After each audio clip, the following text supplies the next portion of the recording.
where all of the staff looks not tired, they have perfect hair, perfect skin. I can tell you right now, that's not realistic. No matter where you work, I can be red carpet ready, confidence to the high heavens, skin is glowing, and then all of a sudden a pimple shows up in my pores, starts living on my face as if it deserves to be there rent-free or somehow has some sort of blackmail against the landlord. In the past, I have talked about my experiences with acne, and it can definitely affect your confidence. I'm breaking out some, and of course I do what any irrational person would do. I picked at it, tried to pop it, and I even still have acne scars on my face from all the picking. And sometimes you need to throw your hands up in the air and say, hey, perhaps I need to see a dermatologist.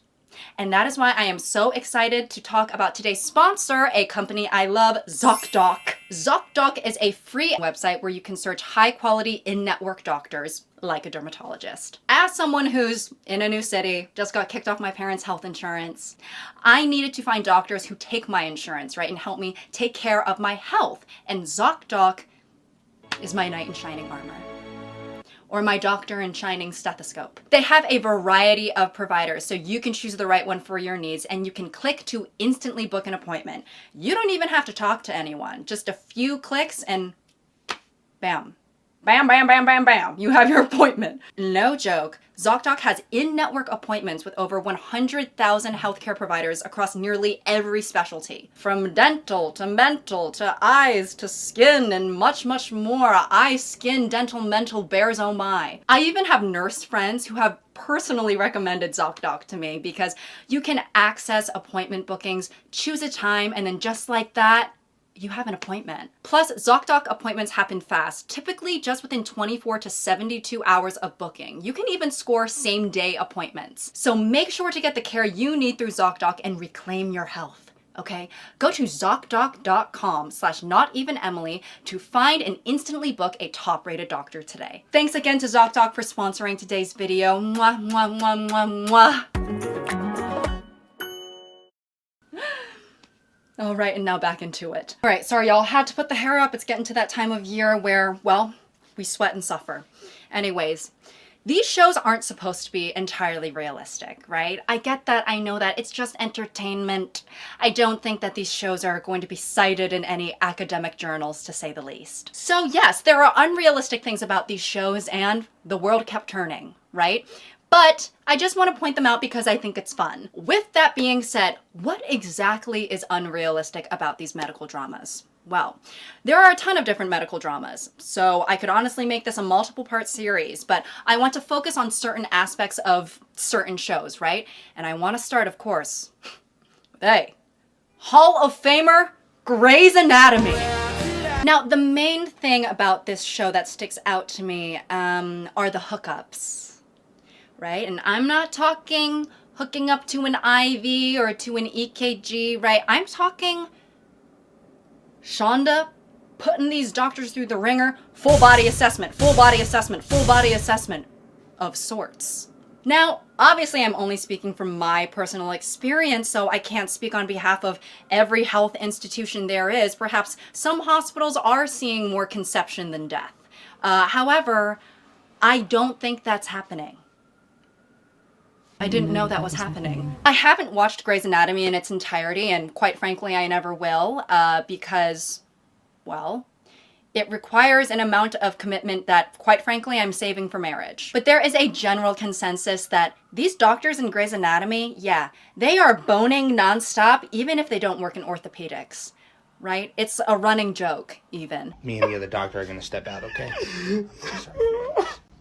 Thank you, guys. You like that? We laughed together, we cried together, we even slept together in the oncology pediatric ER OR ICU room. If you talk to any inpatient healthcare worker, I'm sure many of them would say that the last thing on their minds during a busy shift is, maybe I should have sex with my coworker right now. I'm sure it does happen. Sometimes, don't get me wrong, I guess, but I don't know, man. For me personally, as a former nurse, that has never crossed my mind even once. I will state that for the permanent record. I have never once wanted to have SEX while on the clock. putting that out there just in case if I ever go back to nursing, I'll say that in the interview. Also, hey, by the way, if I'm horny, I'll keep it to myself. And that has to count for something. Because it's like, hi, we're at work. Like, the thought of having sex on the unit to me is the same, like, thought of me being like, maybe I should bring a weapon to the unit today. It's just like, I don't think that's appropriate as an employee. I understand that working in a high stress environment may call for some stress reduction, but like, whatever happened to just having a full body meltdown and sobbing in the med room like every other normal healthcare worker? Right? Whatever happened to that good old classic, that tradition that we all know and love? Actually, the doctors do that in Grey's Anatomy too. So Shonda's really hitting all the bases here. Maybe it depends on the institution, but Grey's Anatomy takes place in Seattle, right? That's a city. And even though it's maybe not the same type of vibe of the city that I was working in, I'm not sure what Seattle's like crime rates and drug rates are, but I worked in an inner city hospital that had very high levels of, trauma, gunshot wounds, vehicle accidents, robbery, stabbings, all of these things, drugs. So in these types of hospitals, nurses, doctors, and residents are generally busy, right? Even if they wanted to indulge in the idea of having sex on the unit and risk their license and jobs, I doubt they would have the time. Like, I just had to clean up a C. diff patient for the 4th time in 2 hours, had to do a sepsis workup on a febrile patient, temperature of 104, and then I had to file a misconduct report because I had a patient come up to me upgrading from another unit with his bandages fused to his skin due to neglect, and then I had to replace someone's IV after they just ripped out the other one that we put in, which was a 22 gauge that we had to spend an hour putting into his AC, right? And then you tell me that you want a handy? If you don't wind up that wrist and just do it yourself. And I'm not gonna shit talk residents because listen, they go through miserable conditions and I respect it. Honestly, I would never do it. That's all I'm saying. So I understand and I respect you, any residents watching. However, with that being said, sometimes trying to get a hold of a resident is like trying to get a hold of a toxic avoidant situationship who you're 5th on their roster and you're also long distance. But all of this rambling is to say that we are busy, right? If a resident wasn't texting me back, I assumed it was because they hated me or they had something else going on, right?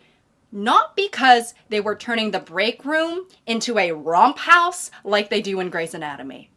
Hey, do you have 52? Because he just pulled his Foley out and now there's pee and blood everywhere because he's actively bleeding from his urethra and he's screaming for the resident. Again?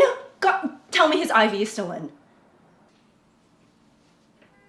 So what I'm about to say, it may affect you emotionally. Amazing. That's amazing.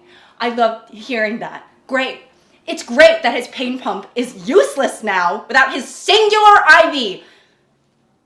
I need to call the resident. Should you maybe check on him before calling or...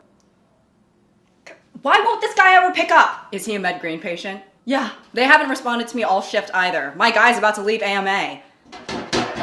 Fuck this place! He just left AMA. Okay, well, this guy better be in the middle of something important because I'm about to... Come over here. We have to be quiet. Okay. So I don't have a condom, but I have a sterile glove and I can cut off one of the fingers. Okay.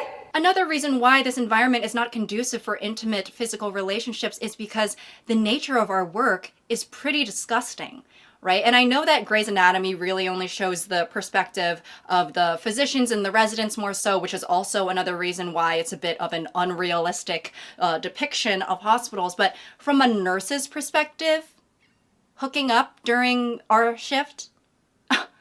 Oh, honey, no. Our hands are going places where the sun don't shine, where the river don't flow and the grass don't grow, okay? You try to hook up with a nurse on the unit, you might be the 6th hole they were in that day. You're only 1/5 of the bodily fluids that they've handled within the hour. I mean, I understand the sort of desensitization of healthcare workers and its grossness, so maybe you can still, like, I don't know, like, yeah,